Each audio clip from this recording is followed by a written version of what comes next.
Friends, welcome to my channel.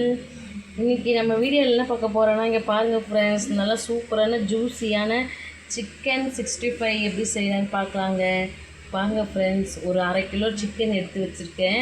இது வந்து நான் போனோடு தான், எலும்போடு தான் எடுத்து வச்சுருக்கேன். பாருங்கள், அதுக்கு வந்து இஞ்சி பூண்டு எடுத்து வச்சுருக்கேன், மிக்சியில் போட்டு அரைக்கிறதுக்கு.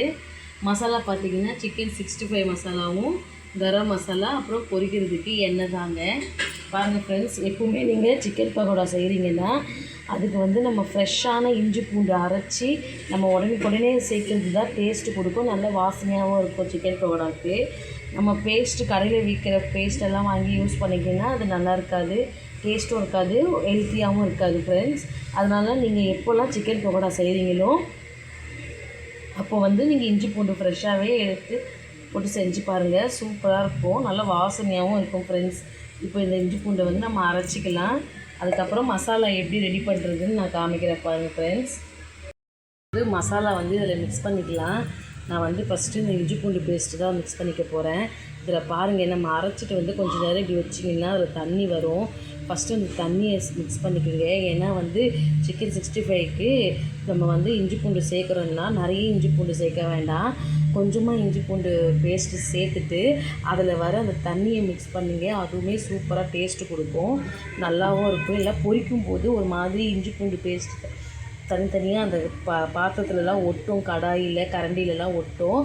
அதனால் வந்து நீங்கள் இதில் கொஞ்சமாக வந்து அதில் தண்ணி வரும் பாருங்கள், அதை எடுத்து அதில் சேர்த்திங்கன்னா போதும். அதுவே பாருங்கள் ஃப்ரெண்ட்ஸ், இப்போ மசாலா வந்து மிக்ஸ் பண்ணிக்கலாம். அங்கே கொஞ்சமாக இஞ்சி பூண்டு பேஸ்ட்டு எடுத்து வச்ச மசாலா எல்லாத்தையும் அதில் சேர்த்துட்டேன். லாஸ்ட்டாக வந்து பார்த்திங்கன்னா கேசரி பவுடர் போட்டிருக்கேன் இதில். இப்போ நம்ம எல்லாத்தையும் இதில் சேர்த்து மிக்ஸ் பண்ணி எடுத்துக்கலாம்.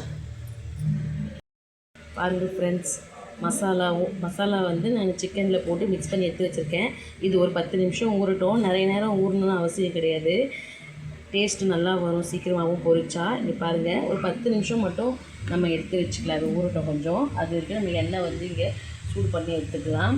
இஞ்சி பூண்டு பேஸ்ட்டு வந்து மறக்காமல் வந்து நீங்கள் எப்பவுமே ஃப்ரெஷ்ஷாக எடுத்து செஞ்சு பாருங்கள் ஃப்ரெண்ட்ஸ், டேஸ்ட்டும் வாசனையும் செம்மையாக இருக்கும் ஃப்ரெண்ட்ஸ். நீங்கள் கடையில் தயவு செஞ்சு வாங்கி யூஸ் பண்ணாதீங்க.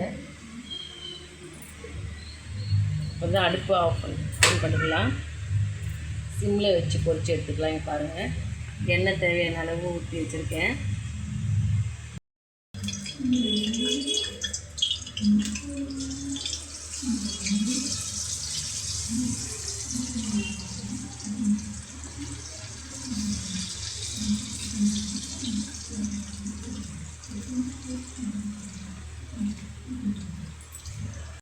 பாருங்கள் ஃப்ரெண்ட்ஸ், சிக்கன் வந்து நல்லா 3 தடவை வாஷ் பண்ணி எடுத்து வச்சுட்டேன் நான்.